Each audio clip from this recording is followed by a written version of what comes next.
Hi everyone, this is me, Casac Benjali. Entrepreneurs-നുള്ള video ആണിത്. ഏതൊരു ഓൺട്രപ്രണറുടെയും ഏറ്റവും വലിയ ടെൻഷൻ എന്താണെന്ന് ചോദിച്ചു കഴിഞ്ഞാൽ അയാളുടെ എംപ്ലോയീസ് ആണ്. അവരുടെ ബിസിനസ് സ്ഥാപനത്തിലുള്ള എംപ്ലോയീസ് ആണ് അവരുടെ ഏറ്റവും വലിയ ടെൻഷൻ എന്ന് പറയുന്നത്. അപ്പോൾ ഈ എംപ്ലോയീസിനെ എങ്ങനെ എഫക്റ്റീവായിട്ട് മാനേജ് ചെയ്യാം എന്നുള്ളതിന് സഹായകരമാകുന്ന ഒരു സ്ട്രാറ്റജിയാണ് ഇന്ന് ഞാൻ നിങ്ങളുമായിട്ട് പങ്കുവെക്കുന്നത്. RBG dashboard. എന്താണ് ഈ RBG ഡാഷ്ബോർഡ്? ഇതൊരു സോഫ്റ്റ്വെയറിൻ്റെ സഹായത്തോട് കൂടിയിട്ടോ അല്ലെങ്കിൽ ഒരു എക്സൽ ഷീറ്റ് ഉപയോഗിച്ചിട്ടോ അല്ലെങ്കിൽ മൈക്രോസോഫ്റ്റിലെ മറ്റ് ഡാറ്റ സപ്പോർട്ടിംഗ് സിസ്റ്റം ഉപയോഗിച്ചിട്ടോ നിങ്ങൾക്ക് ഒരു ഡാഷ്ബോർഡ് ക്രിയേറ്റ് ചെയ്യുകയാണ്. നിങ്ങളുടെ ടോട്ടൽ എംപ്ലോയീസിൻ്റെ ലിസ്റ്റ് എടുക്കുക. ടോട്ടൽ എംപ്ലോയീസിൻ്റെ ലിസ്റ്റ് എടുത്തു കഴിഞ്ഞാൽ ആ എംപ്ലോയീസിനകത്ത് നിങ്ങൾക്ക് ഡെയിലി മോണിറ്റർ ചെയ്യേണ്ട കുറേ ആളുകളുണ്ടാവും. ഡെയിലി മോണിറ്റർ ചെയ്യണം. നിങ്ങൾ നിരന്തരമായിട്ട് അവർക്ക് ഇന്ന കാര്യങ്ങൾ ഇത് ചെയ്തേ പറ്റൂ, രാവിലെ നീ ഇത് ചെയ്യണം, ഉച്ചയ്ക്ക് ശേഷം ഇത് ചെയ്യണം, വൈകുന്നേരം റിപ്പോർട്ട് തരണം, അങ്ങനെ തന്നെ പറഞ്ഞു കഴിഞ്ഞാൽ മാത്രം പണിയെടുക്കുന്ന കുറേ ആളുകളുണ്ടാവും.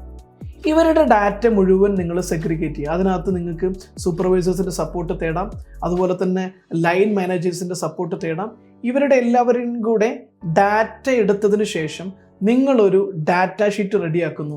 ഇതിനകത്ത് നമ്മൾ ഉൾപ്പെടുത്തിയിരിക്കുന്നത് ഡെയിലി 1-2 തവണ നമ്മൾ മോണിറ്റർ ചെയ്യേണ്ട, അല്ലെങ്കിൽ അവർ മോണിറ്റർ ചെയ്യുന്നില്ല എന്ന് തോന്നിക്കഴിഞ്ഞാൽ അവർ വേറെ എന്തെങ്കിലും കാര്യത്തിലേക്ക് വർക്ക് ഡീവിയേറ്റ് ചെയ്യുന്ന, മൊബൈൽ ഫോണിൽ കളിച്ചിരിക്കുന്ന, കൃത്യമായിട്ട് പ്രൊഡക്റ്റീവ് അല്ലാതെ വർക്ക് ചെയ്യുന്ന കുറേ ആളുകളുണ്ട്. ഇവരെയാണ് നമ്മൾ ആദ്യത്തെ ഷീറ്റിൽ ഉൾപ്പെടുത്തുന്നത്.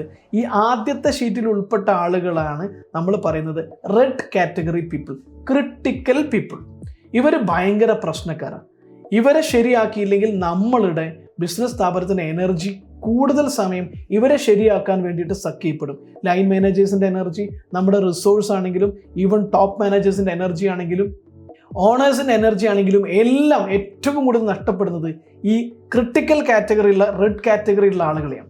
അപ്പോൾ ഇവരെ കറക്റ്റായിട്ടൊരു ഡാറ്റ ഷീറ്റിലേക്ക് നമ്മൾ കൊണ്ടുവന്നിട്ട് ആ ഡാറ്റ നമ്മൾ റെഡ് പോർട്ടിലാണ് അല്ലെങ്കിൽ റെഡ് ആയിട്ടുള്ള ഒരു ബോക്സിനകത്താണ് ഇവരെ നമ്മൾ കീപ്പ് ചെയ്യുന്നത്. ഇതിന് സോഫ്റ്റ്വെയർ സിസ്റ്റം നിങ്ങൾക്ക് അപ്ലൈ ചെയ്യും, അല്ലെങ്കിൽ എക്സൽ ഷീറ്റിലാണെങ്കിലും ഇറ്റ് ഇസ് ഫൈൻ, അല്ലെങ്കിൽ ഏതെങ്കിലും ഒരു ഡാഷ്ബോർഡ് ക്രിയേറ്റ് ചെയ്യുന്ന സോഫ്റ്റ്വെയർ ഉപയോഗിച്ചിട്ടോ സൈറ്റ് ഉപയോഗിച്ചിട്ടോ യു ക്യാൻ ക്രിയേറ്റ് ഇറ്റ്. ഇനി അടുത്തൊരു ഡാറ്റയാണ് നിങ്ങൾ മെയിൻറ്റെയിൻ ചെയ്യേണ്ടത്, ബ്ലൂ എന്ന് പറയുന്ന കാറ്റഗറി. ബ്ലൂ എന്ന് പറയുന്ന കാറ്റഗറി നമ്മൾ എന്താണ് ചെയ്യേണ്ടത്? ഇവർക്ക് ഡെയിലി നമ്മൾ നിരന്തരം മോണിറ്റർ ചെയ്യേണ്ട ആളുകളല്ല, മറിച്ച് തലേ ദിവസം നാളെ നീ ഇത് ചെയ്യണം, നാളെ ഈ വർക്കാണ് കംപ്ലീറ്റ് ചെയ്യേണ്ടത് എന്ന് പറഞ്ഞു കൊടുത്തു കഴിഞ്ഞാൽ പിന്നെ അവർ പ്രത്യേകിച്ച് പ്രശ്നങ്ങളൊന്നും ഉണ്ടാക്കില്ല. ആ വർക്ക് അവർ കംപ്ലീറ്റ് ചെയ്യും. പക്ഷെ ഓരോ സമയത്തും നിങ്ങൾ ഈ വർക്ക് ചെയ്യണമെന്ന് പറഞ്ഞുകൊണ്ട് അവരെ പുറകെ നടക്കണം, അല്ലെങ്കിൽ ഗൈഡ് ചെയ്യണം. ഗൈഡ് ചെയ്താൽ മാത്രമാണ് അവർ പണിയെടുക്കുള്ളൂ. ഗൈഡ് ചെയ്തില്ലെങ്കിൽ അവർ വേറെ അങ്ങോട്ടെങ്കിലും പോകും. ആദ്യത്തെ കാറ്റഗറി ഗൈഡ് ചെയ്താലും ചാൻസ് കിട്ടിയാൽ പുറത്തേക്ക് പോകും. രണ്ടാമത്തെ കാറ്റഗറി അവർ പാർഷ്യലി കൺട്രോൾഡ് ആണ്. ഒരു വര വരച്ചു കൊടുത്തു, അല്ലെങ്കിൽ ഒരു പ്രോസസ്സ് ഏൽപ്പിച്ചു കഴിഞ്ഞു, ഒരു ടാസ്ക് കൊടുത്തു കഴിഞ്ഞാൽ അത് തീരുന്നത് വരെ പിന്നെ അവരെ പ്രശ്നമൊന്നുമില്ല, അവരെ മോണിറ്റർ ചെയ്യേണ്ട കാര്യമില്ല, അവർ കറക്റ്റായിട്ട് ചെയ്തോളൂ. ഈ കാറ്റഗറിയിൽപ്പെട്ട ആളുകളാണ് ബ്ലൂ കാറ്റഗറി. നമ്മൾ എന്താ ചെയ്യേണ്ടത്? ബ്ലൂ കാറ്റഗറിക്കാർക്ക് വേണ്ടിയിട്ട് നമ്മളൊരു ഡാറ്റ ഷീറ്റ് മെയിൻറ്റെയിൻ ചെയ്യണം. പിന്നെ നമ്മൾ അവസാനം മെയിൻറ്റെയിൻ ചെയ്യേണ്ട ഒരു കാറ്റഗറിയാണ് ഗ്രീൻ കാറ്റഗറി. ഗ്രീൻ എന്ന് പറയുന്ന ആളുകൾ, അവരെ നമുക്ക് ആഴ്ചയിൽ ഒരിക്കലൊക്കെ മോണിറ്റർ ചെയ്താൽ മതി. കാരണം അവരോട് ഇപ്പം നാളെ ചെയ്യേണ്ട വർക്ക് പറഞ്ഞില്ലെങ്കിലും അവർക്കറിയാം ഈ വർക്ക് ഇത് ഇന്ന് ഇത്രയാണ് ചെയ്തതെങ്കിൽ നാളെ ഞാൻ അതിൻ്റെ ബാക്കി ചെയ്യണം, മറ്റന്നാൾ അതിൻ്റെ ബാക്കി ചെയ്യണം, ഇത് കംപ്ലീറ്റ് ചെയ്ത് കഴിഞ്ഞാൽ അടുത്ത പ്രോസസ്സ് പോയിട്ട് സ്റ്റാർട്ട് ചെയ്യണം എന്നുള്ളത് അവർക്കറിയാം. അവർ നമ്മളുടെ കമാൻഡിന് വേണ്ടിയിട്ട് വെയിറ്റ് ചെയ്യില്ല, നമ്മൾ മോണിറ്റർ ചെയ്യേണ്ട ആവശ്യമില്ല. ആഴ്ചയിൽ ഒരിക്കൽ നമ്മൾ അവരെ ഒന്ന് കറക്റ്റായിട്ട് ചെയ്യുന്നുണ്ടോ എന്ന് മോണിറ്റർ ചെയ്താൽ മതി. എന്നാൽ പോലും അവർ വൃത്തിയായിട്ട് ചെയ്യും. കാരണം ഒരു തരത്തിലുള്ള മോണിറ്ററിങ്ങും കാര്യമായിട്ട് ആവശ്യമില്ലാത്ത ആളുകളാണ്. സെൽഫ് ഡിസിപ്ലിൻഡ് ആണ്, സെൽഫ് ഫോക്കസ്ഡ് ആണ്, കമ്മിറ്റഡ് ആയിട്ടുള്ള ആളുകളാണ് ഗ്രീൻ കാറ്റഗറിയിൽ വരുന്ന നിങ്ങളുടെ എംപ്ലോയീസ് അല്ലെങ്കിൽ സ്റ്റാഫ് എന്ന് പറയുന്നത്. അപ്പോൾ നമ്മൾ ആദ്യം ചെയ്യേണ്ടത് എന്താണെന്ന് വെച്ച് കഴിഞ്ഞാൽ, ഈ ഡെയിലി നമ്മൾ മോണിറ്റർ ചെയ്യേണ്ട, ഡെയിലി 1, 2, 3 തവണ മോണിറ്റർ ചെയ്യേണ്ടി വരുന്ന ആളുകളെ കൃത്യമായിട്ട് ട്രെയിൻ ചെയ്യണം. RBG ഡാഷ്ബോർഡ് ഉണ്ടാക്കിയതിന് ശേഷം അവരെ ട്രെയിനിങ് കൊടുക്കുക, അവരെ നിരന്തരമായിട്ട് പരിശീലിക്കുക, അവരെ മൈൻഡ് സെറ്റ് ഡെവലപ്പ് ചെയ്യാൻ വേണ്ടി ശ്രമിക്കുക. എന്നിട്ട് അതിൽ നിന്നൊരു 50% നമ്മൾ പതുക്കെ കൃത്യമായൊരു 1-2 മാസത്തെ പീരീഡിനുള്ളിൽ അവരെ ബ്ലൂ കാറ്റഗറിയിലേക്ക് വരത്തക്ക രീതിയിൽ അവരിൽ നമ്മൾ കൂടുതൽ സമയം ഫോക്കസ് ചെയ്യുക. അപ്പോഴും അതിനകത്തൊരു 30-40% ആളുകൾ പഴയ അവസ്ഥയിൽ തന്നെ നിൽക്കും. ആ നിൽക്കുന്ന ആളുകളെ സമ്പൂർണ്ണമായിട്ട് നമ്മൾ സ്റ്റാഫിൽ നിന്ന്, ടീമിൽ നിന്ന് ഒഴിവാക്കി കളഞ്ഞേക്കുക. കാരണം they are the energy suckers. അവരെ നിങ്ങൾക്ക് കൂടെ കൂട്ടിയിട്ട് കാര്യമില്ല. പുതിയ റിക്രൂട്ട്മെൻറ്റ് എടുക്കുക, അവരെ ബ്ലൂ കൾച്ചറിലേക്ക് തന്നെ മിനിമം ഒരു ബ്ലൂ കൾച്ചറെങ്കിലും ഉള്ള ആളുകളെ മാത്രം എടുക്കുക. ഇത് കണ്ടിന്യൂസ് ആയിട്ട് മോണിറ്റർ ചെയ്യുക. എന്നിട്ട് ബ്ലൂ കാറ്റഗറിയിൽ എത്തിക്കഴിഞ്ഞാൽ ബ്ലൂ കാറ്റഗറി നമ്മൾ കൂടുതൽ ട്രെയിൻ ചെയ്ത് അവർ പാർഷ്യലി കമ്മിറ്റഡ് ആയി കഴിഞ്ഞു. ഇനി അവർക്ക് കൃത്യമായിട്ട് ഫുള്ളി അവർ കൺട്രോളിൽ കിട്ടത്തക്ക രീതിയിലുള്ള ട്രെയിനിങ്ങുകളും മൈൻഡ് സെറ്റ് ഡെവലപ്മെൻറ്റും കമ്മിറ്റ്മെൻറ്റും ഉണ്ടാക്കത്തക്ക രീതിയിൽ പോളിസി മാറ്റങ്ങൾ വരുത്തി ട്രെയിനിങ് കൊടുത്ത് അവരെ നമ്മൾ ഗ്രീനിലേക്ക് എത്തിക്കാൻ ഒരു കൃത്യമായിട്ടൊരു ടൈം ലൈൻ വെച്ചിട്ട് പ്രോസസ്സാക്കിയിട്ട് നമ്മൾ കൊണ്ടുപോകണം. അതായത് ഒരു വർഷത്തിനുള്ളിൽ എപ്പോഴും ബ്ലൂവിൽ നിന്ന് ഒരു 20-40% ആളുകൾ ഗ്രീനിലേക്ക് കയറിക്കൊണ്ടേയിരിക്കണം.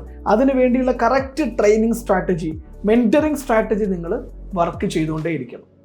അത് ചെയ്യുന്നതോടൊപ്പം തന്നെ ഒരു കാര്യം ശ്രദ്ധിക്കേണ്ടത്, ബ്ലൂയിലേക്ക് നമ്മൾ കുറേ ആളുകളെ കൊണ്ടുവന്നു, പക്ഷേ ബ്ലൂ കാറ്റഗറിയിൽ നിന്ന് റെഡിലേക്ക് കുറേ ആളുകൾ ഇടയ്ക്കിടയ്ക്ക് പോകും. അവരെ പെർഫോമൻസ് അങ്ങനെയുള്ള അവസ്ഥയിലേക്ക് മാറാൻ സാധ്യതയുണ്ട്. അവരെ കണ്ടെത്തിയിട്ട് വീണ്ടും നിങ്ങൾ തിരിച്ചു കൊണ്ടുവരാനുള്ള സ്ട്രാറ്റജി കൊണ്ടുവരിക.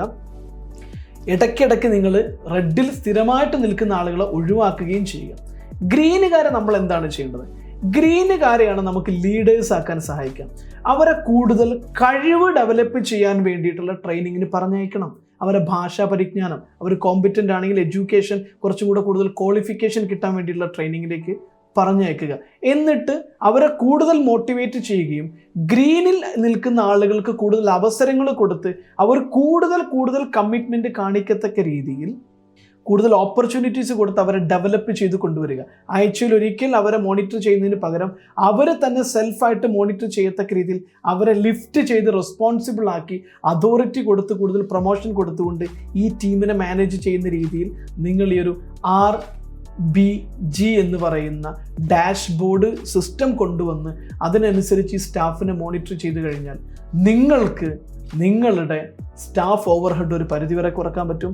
ആവശ്യമില്ലാത്ത സ്റ്റാഫിനെ ശരിയാക്കുക എന്ന് പറയുന്ന പ്രോസസ്സിൽ ഒരുപാട് സമയമെടുക്കുന്ന ഒഴിവാക്കി കൂടുതൽ എഫിഷ്യൻ്റ് ആയിട്ടുള്ള ഒരു ബിസിനസ് സ്ഥാപനമാക്കി മാറ്റാൻ പറ്റും. ഏതൊരു ബിസിനസ് സ്ഥാപനത്തിനും കൂടുതൽ ദൂരത്തേക്ക് ഗ്രോ ചെയ്ത് പോകണമെങ്കിൽ നമ്മൾ അതിനെ ബ്ലോക്കാക്കി നിർത്തുന്ന ടീമിനെ ഡെവലപ്പ് ചെയ്യാൻ ശ്രമിക്കണം. കൂടുതൽ ഫാസ്റ്റാക്കി മാറ്റാൻ ശ്രമിക്കണം. ഒട്ടും മാറില്ല എന്ന് വിചാരിക്കുന്ന ആളുകളെ ടീമിൽ നിന്ന് മാറ്റി നിർത്തുകയും വേണം. പക്ഷേ അത് കംപ്ലീറ്റ് ഒരു ഡാറ്റയുടെ സപ്പോർട്ടോട് കൂടിയിട്ടാണ് നടക്കേണ്ടത്. റൈറ്റ് പീപ്പിളിനെയാണ് കീപ്പ് ചെയ്യേണ്ടത്, റോങ് പീപ്പിളിനെയാണ് പുറത്താക്കേണ്ടത്. അപ്പോൾ അതിനെ സഹായിക്കുന്ന ഒരു സ്ട്രാറ്റജി ഡാഷ്ബോർഡാണ് RBG. ഈ വീഡിയോ നിങ്ങൾക്ക് ഇഷ്ടമായി എന്ന് ഞാൻ വിചാരിക്കുന്നു. നിങ്ങൾക്ക് ഇഷ്ടമായിട്ടുണ്ടെങ്കിൽ നിങ്ങളുടെ ഓൺട്രപ്രണറിയൽ കമ്മ്യൂണിറ്റി സുഹൃത്തുക്കൾക്കും എല്ലാം നിങ്ങൾക്കിത് അയച്ചു കൊടുക്കുക. കൂടുതൽ ബിസിനസ് റിലേറ്റഡ് ആയിട്ടുള്ള, ബിസിനസ് സപ്പോർട്ടീവ് ആയിട്ടുള്ള, ബിസിനസ് സ്ട്രാറ്റജി സപ്പോർട്ടീവ് ആയിട്ടുള്ള, സെയിൽസ് റിലേറ്റഡ് ആയിട്ടുള്ള, personal transformation, law of attraction, wealth mastery തുടങ്ങിയ വീഡിയോകളെല്ലാം ലഭിക്കാൻ വേണ്ടിയിട്ട് ഞങ്ങളുടെ ചാനൽ സബ്സ്ക്രൈബ് ചെയ്യാൻ മറക്കരുത്. അതുപോലെ തന്നെ ബെൽ ബട്ടൺ അമർത്താൻ മറക്കരുത്. ഞങ്ങൾ ഒരുപാട് ട്രെയിനിങ് പ്രോഗ്രാംസ് ചെയ്യുന്നുണ്ട്. ഓൺട്രപ്രണേഴ്സിന് വേണ്ടിയിട്ടുള്ള 100 കണക്കിന് ട്രെയിനിങ്, അവരെ സ്കില്ല് ഡെവലപ്പ് ചെയ്യാൻ, നോളജ് ഡെവലപ്പ് ചെയ്യാൻ, cash flow, budget, staff, training, sales, എല്ലാ തരത്തിലും ഒരു ഓൺട്രപ്രണറിൻ്റെ ബിസിനസ്സിനെ നെക്സ്റ്റ് ലെവലിലേക്ക് ട്രാൻസ്ഫോം ചെയ്യാൻ സപ്പോർട്ട് ചെയ്യുന്ന 100 കണക്കിന് ട്രെയിനിങ് പ്രോഗ്രാമുകൾ നമ്മൾ ചെയ്യുന്നുണ്ട്. പേഴ്സണൽ ട്രാൻസ്ഫോർമേഷന് വേണ്ടിയിട്ട്, ലോ ഓഫ് അട്രാക്ഷന് വേണ്ടിയിട്ട് ട്രെയിനിങ് പ്രോഗ്രാം ചെയ്യുന്നുണ്ട്. പബ്ലിക് സ്പീക്കിംഗ് ട്രെയിനിങ് ചെയ്യുന്നുണ്ട്. ഈ ഒരു പ്രോഗ്രാമുകളെല്ലാം നിങ്ങളുടെ ലൈഫിനെ നെക്സ്റ്റ് ലെവലിലേക്ക് വാല്യൂ ക്രിയേറ്റ് ചെയ്യാൻ സപ്പോർട്ട് ചെയ്യുന്നതാണ്. ഈ ട്രെയിനിങ്ങിനെ കുറിച്ചെല്ലാം കൂടുതൽ അറിയാൻ താല്പര്യമുണ്ടെങ്കിൽ താഴെ കാണുന്ന നമ്പറിൽ ഒന്ന് കോൺടാക്ട് ചെയ്താൽ മതി. വാട്സപ്പ് മെസ്സേജ് അയക്കാം, നേരിട്ട് വിളിക്കാം. ഞങ്ങളുടെ എക്സിക്യൂട്ടീവ്സ് മുഴുവൻ നിർദ്ദേശങ്ങളും തരുന്നതായിരിക്കും. Thank you so much. ഒരിക്കൽ കൂടി ഈ വീഡിയോ കണ്ടതിന്, വാച്ച് ചെയ്തതിന് ഒരുപാട് നന്ദി.